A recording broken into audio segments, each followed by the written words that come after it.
Rice, scientifically known as asisecultiva, is one of the most essential crops for human life.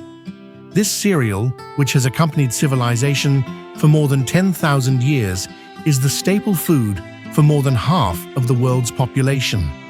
It accounts for about 20% of the calories consumed daily on the planet and is grown in more than 100 countries.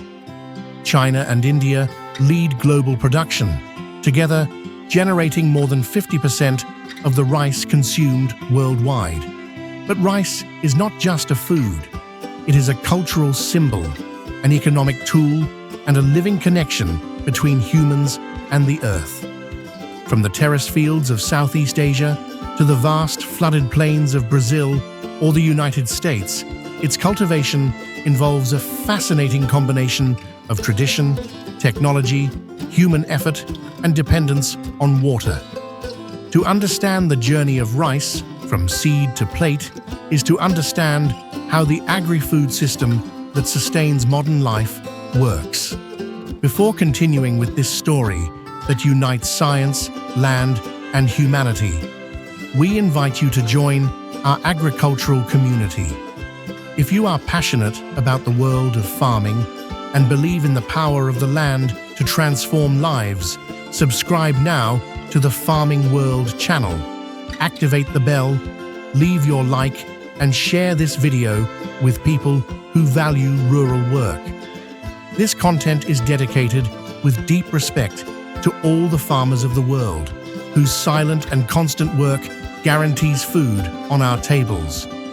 If you want to support the channel and at the same time learn how to grow your own food naturally, you can do so from as little as $3.90 USD. Download our Organic Garden ebook and receive a free practical course with simple and effective techniques for planting, caring for, and harvesting at home. Find the link in the first pinned comment on this video.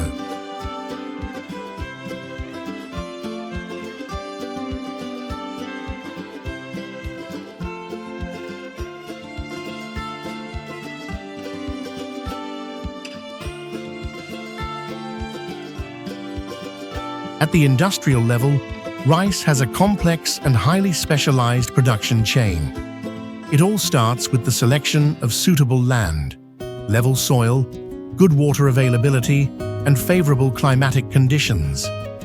In regions such as Brazil, for example, rice is mainly produced in Rio Grande do Sul, Santa Catarina, and Mato Grosso.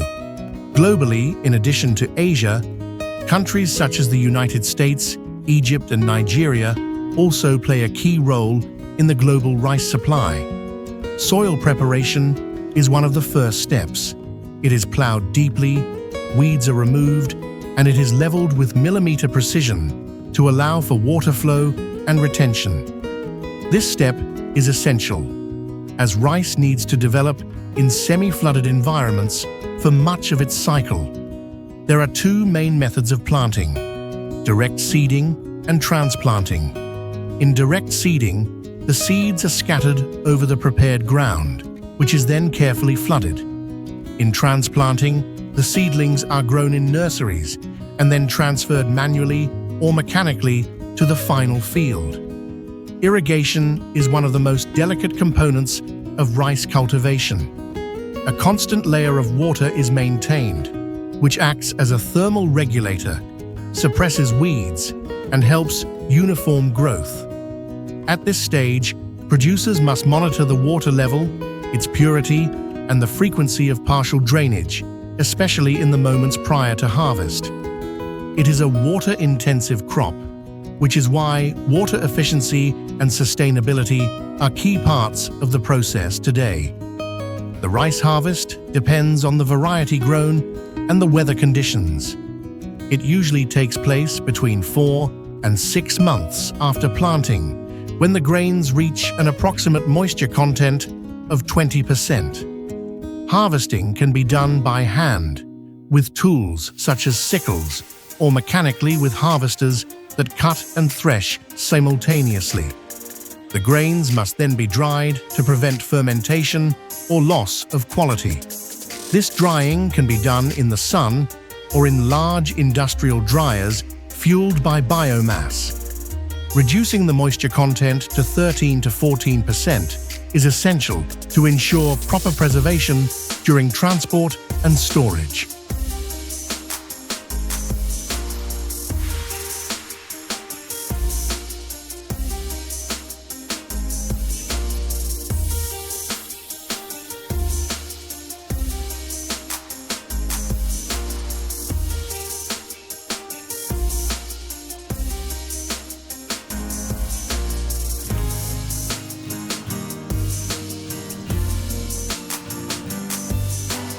Once dry, the rice enters the industrial phase, a series of stages that transform it into the product that reaches our tables.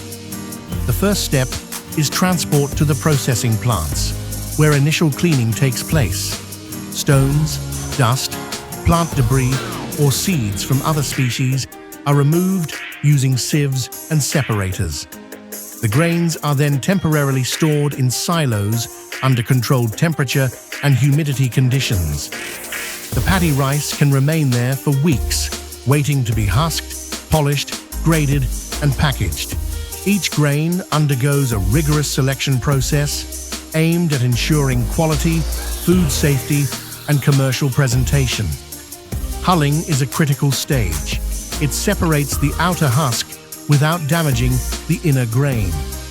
What remains after this operation is brown rice, which retains the bran and provides more fiber and nutrients. Depending on the market, this rice can be sold as is or undergo a polishing process, where the bran is removed by friction. This produces white rice, which is preferred by most consumers. The extracted bran is used for animal feed, oil production, and as a basis for bioenergy. Each byproduct has value within the agro-industrial system, making rice a low-waste and highly efficient crop. The rice is then sorted by size, color, and density. Broken or defective grains are separated, and the highest quality grains are sent to the packaging area. In some cases, rice is enriched with vitamins and minerals, especially in countries where consumption is high and there is a risk of nutritional deficiencies. Packaging is done in airtight bags of various sizes, which are then labeled with information on origin, weight, expiration date, and nutritional value. These bags are distributed to supermarkets, wholesale markets, school cafeterias, and humanitarian aid centers. Every step, from the plant to the packaging, is designed to protect the quality and traceability of the grain.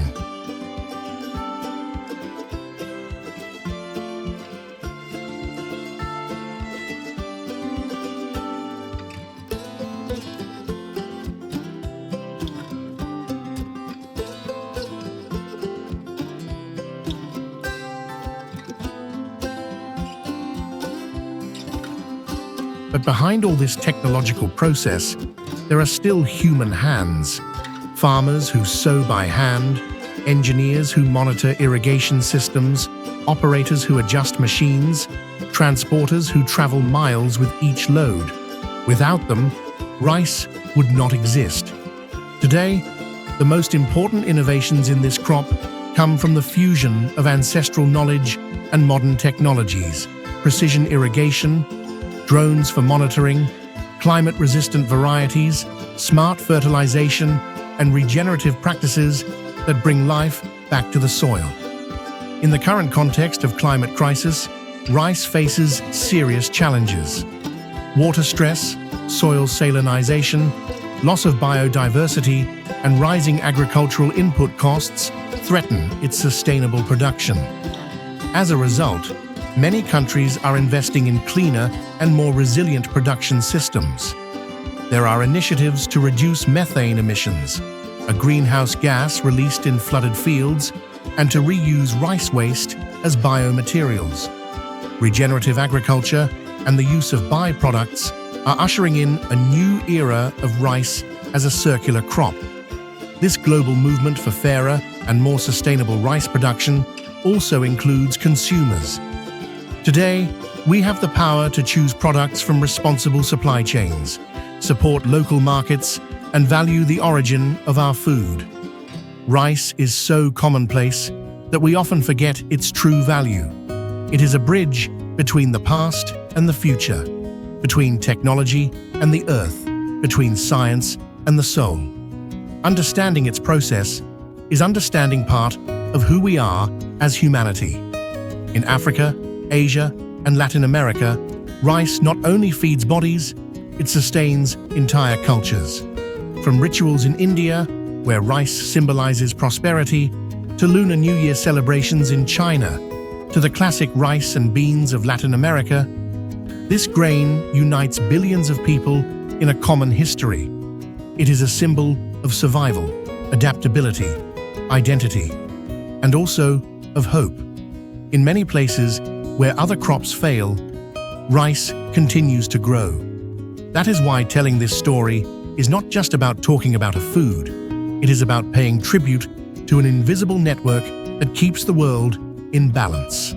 Rice, so humble and so powerful, has proven that it can evolve alongside us, that it can sustain urban and rural life, industry and tradition, science and the soul of communities, that it can be sustenance, business, culture, and revolution all at once.